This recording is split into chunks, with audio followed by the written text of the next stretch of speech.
आज तक कोई भी मनुष्य इस संसार में ऐसा नहीं हुआ जिसने मृत्यु को ना देखा हो। फिर भी एक प्रश्न ऐसा है जो हजारों वर्षों से मानव के मन में गूंज रहा है। मृत्यु के बाद क्या होता है? क्या सब कुछ समाप्त हो जाता है? क्या आत्मा किसी दूसरी दुनिया में चली जाती है?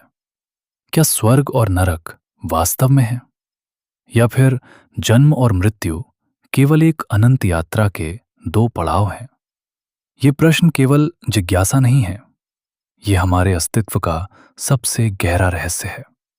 जब कोई अपना हमें छोड़कर चला जाता है, तब ये प्रश्न और भी तीव्र हो उठता है। मन बार बार पूछता है, क्या वो कहीं है? क्या वो हमें देख रहा है? क्या उससे फिर कभी मुलाकात होगी? और शायद इसी प्रश्न का उत्तर खोजने के लिए मानव ने धर्म, दर्शन और अध्यात्म की ओर कदम बढ़ाए। यदि हम प्रकृति को ध्यान से देखें, तो वो हमें एक अद्भुत सत्य सिखाती है। सूरज हर शाम डूबता है, लेकिन अगली सुबह फिर उगता है। पेड़ों के पत्ते सूख कर गिर जाते हैं, लेकिन कुछ समय बाद नई कोपलें जन्म लेती हैं। बीज मिट्टी में दबकर समाप्त होता हुआ दिखाई देता है, लेकिन उसी से एक विशाल वृक्ष जन्म लेता है। प्रकृति कहीं भी अंत की बात नहीं करती, वो केवल परिवर्तन की बात करती है। शायद मृत्यु भी अंत नहीं, बल्कि परिवर्तन का ही दूसरा नाम है। भारतीय अध्यात्म में कहा गया है कि मनुष्य केवल ये शरीर नहीं है। ये शरीर मिट्टी, जल, अग्नि, वायु और आकाश से बना है, इसलिए एक दिन इन्हीं तत्वों में मिल जाता है। लेकिन हमारे भीतर जो चेतना है, जो हमें मैं होने का अनुभव कराती है, उसे आत्मा कहा गया है। शरीर बदलता रहता है, लेकिन आत्मा को न जन्म होता है न मृत्यु। जैसे कोई व्यक्ति पुराने कपड़े उतारकर नए कपड़े पहन लेता है, वैसे ही आत्मा एक शरीर छोड़कर दूसरे शरीर को धारण करती है।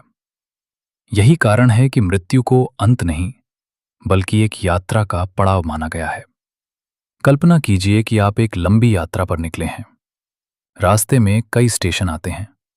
हर स्टेशन पर कुछ लोग उतर जाते हैं और कुछ नए यात्री चढ़ जाते हैं। यदि कोई केवल एक स्टेशन को देखकर कहे कि यात्रा समाप्त हो गई, तो वो भ्रम में होगा। उसी प्रकार जन्म और मृत्यु भी आत्मा की अनंत यात्रा के केवल स्टेशन हैं। जो हमें अंत दिखाई देता है, वो शायद किसी नई शुरुआत का द्वार हो। लेकिन एक प्रश्न फिर भी उठता है, यदि आत्मा अमर है, तो मृत्यु के बाद उसे क्या अनुभव होता होगा? इस रहस्य का पूर्ण उत्तर आज विज्ञान के पास भी नहीं है।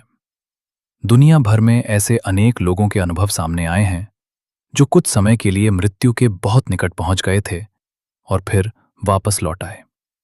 कई लोगों ने एक अद्भुत प्रकाश, गहरी शांति और शरीर से अलग होने जैसी अनुभूतियों का वर्णन किया है। यद्यपि इन अनुभवों की वैज्ञानिक व्याख्या अभी पूरी तरह स्पष्ट नहीं है, लेकिन वे ये संकेत अवश्य देते हैं कि चेतना का रहस्य हमारी वर्तमान समझ से कहीं अधिक गहरा है। आध्यात्मिक दृष्टि से कहा जाता है कि मृत्यु के बाद आत्मा अपने जीवन के कर्मों का सामना करती है। यहाँ कर्म का अर्थ केवल बड़े बड़े कार्य नहीं है। हमारे विचार, हमारी भावनाएं, हमारे शब्द और हमारे छोटे छोटे निर्णय भी कर्म हैं। जिस प्रकार बीज बोया जाता है, उसी प्रकार फल मिलता है। यदि किसी ने अपने जीवन में प्रेम, करुणा, सत्य और सेवा को अपनाया है, तो उसकी चेतना हल्की और शांत होती है। लेकिन यदि जीवन घृणा, छल, अहंकार और हिंसा में बीता है, तो वही संस्कार आत्मा के साथ आगे बढ़ते हैं। यही कारण है कि ज्ञानी लोग हमेशा कहते हैं, मृत्यु से मत डरो, बल्कि ऐसा जीवन जियो कि मृत्यु भी तुम्हें देखकर मुस्कुरा दे। मृत्यु का भय केवल उसी को सताता है जिसने जीवन को सही अर्थों में जिया नहीं, जिसने हर दिन प्रेम बांटा, दूसरों की सहायता की, अपने कर्तव्यों को निभाया और ईश्वर का स्मरण किया। उसके लिए मृत्यु भय नहीं, बल्कि एक शांत परिवर्तन बन जाती है। सच तो यह है कि मृत्यु का सबसे बड़ा संदेश हमें जीवन जीना सिखाना है। जब हमें ये याद रहता है कि एक दिन ये शरीर छूट जाएगा, तब हम छोटी छोटी बातों पर क्रोधित होना छोड़ देते हैं। हम रिश्तों की कीमत समझते हैं। हम समय को व्यर्थ गंवाना बंद कर देते हैं। हम धन से अधिक चरित्र को महत्व देने लगते हैं। हमें समझ आता है कि इस संसार से जाते समय न धन साथ जाएगा, न पद, न प्रसिद्धि। यदि कुछ साथ जाएगा तो केवल हमारे कर्म, हमारी सीख और हमारी चेतना की गुणवत्ता। इसलिए यदि वास्तव में जानना चाहते हो कि मृत्यु के बाद क्या होता है, तो पहले ये जानो कि जीवन के दौरान क्या होना चाहिए। क्योंकि मृत्यु के बाद की यात्रा जीवन के दौरान किए गए चुनावों से ही निर्धारित होती है।